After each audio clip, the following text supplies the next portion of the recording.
Hey everyone, welcome to today's explainer. I am so incredibly excited about our journey today. We're going to dive right into a foundational building block of the Spanish language, learning the imperfect tense. And then we're going to take that grammar and apply it to some of the most beautiful, authentic Cuban poetry ever written. By the end of this explainer, you won't just understand how to talk about the past, you'll see exactly how those grammar rules create timeless, poetic imagery. All right, so here's our roadmap for today. First up, we'll talk about the video of the past. Then, when to actually use the imperfect. Third, conjugating it. Fourth, a quick warning. Watch the accents. And finally, we'll wrap up with Jose Marti's simple verses. We're starting with a core concept and ending with some absolutely brilliant cultural application. So, Section 1, the video of the past, El Imperfecto. We're going to look at a totally new way to talk about the past in Spanish. If you've been doing Spanish for a while, you definitely know the preterite tense, right?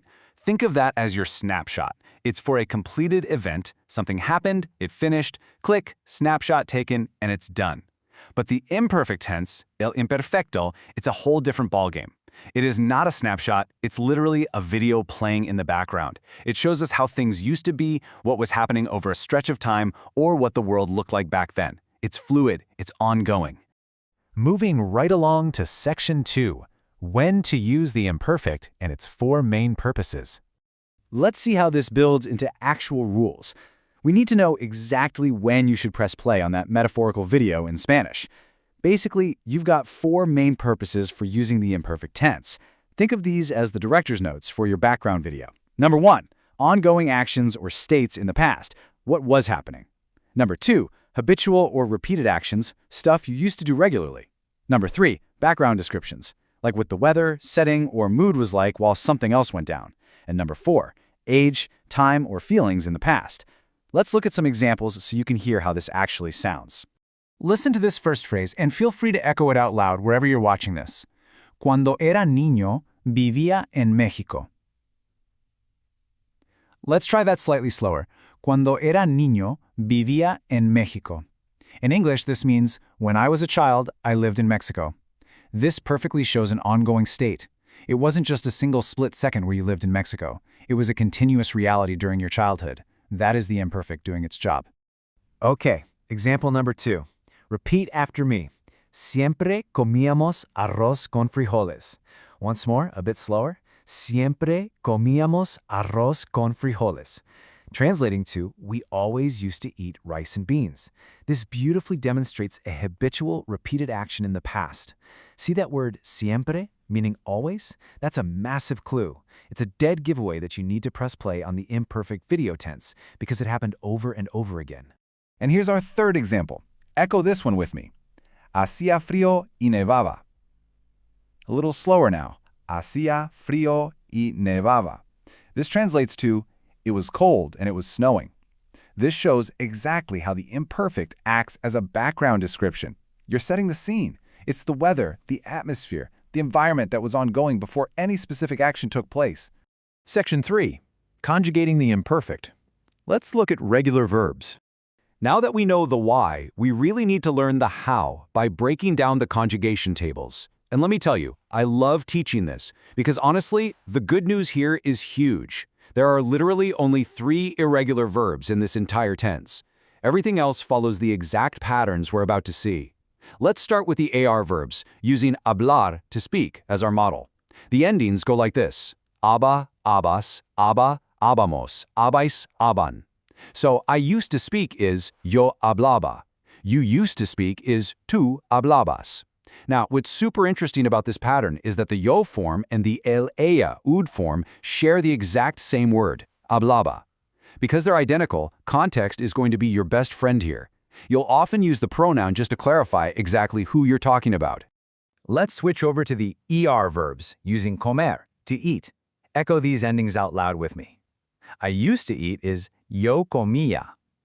Tú comías. Él, ella, ud comía. Nosotros comíamos. Vosotros comíais. Ellos, ellas, udes comían. Do you hear that really rich E sound in every single one of those endings? It's a very rhythmic, continuous vibe, which honestly fits perfectly with a tense that describes ongoing actions. Finally, let's look at the IR verbs with vivir, to live. Yo vivía. Tú vivías, él vivía, nosotros vivíamos, vosotros vivíais, ellos vivían. Okay, did you catch that? The crucial point here is that if you compare this pattern to the ER verbs we just learned, the endings are completely identical. One single pattern covers both categories. If you learn the IA endings, you've just mastered 2/3 of all regular verbs in the imperfect tense. Talk about a time saver.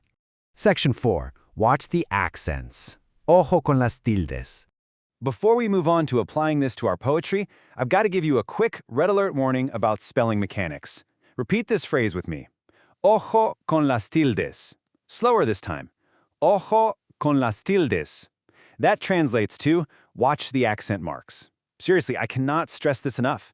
Leaving out an accent on the nosotros form of AR verbs like hablábamos or any of the ER and IR forms like comía or vivíamos is an actual spelling error in Spanish.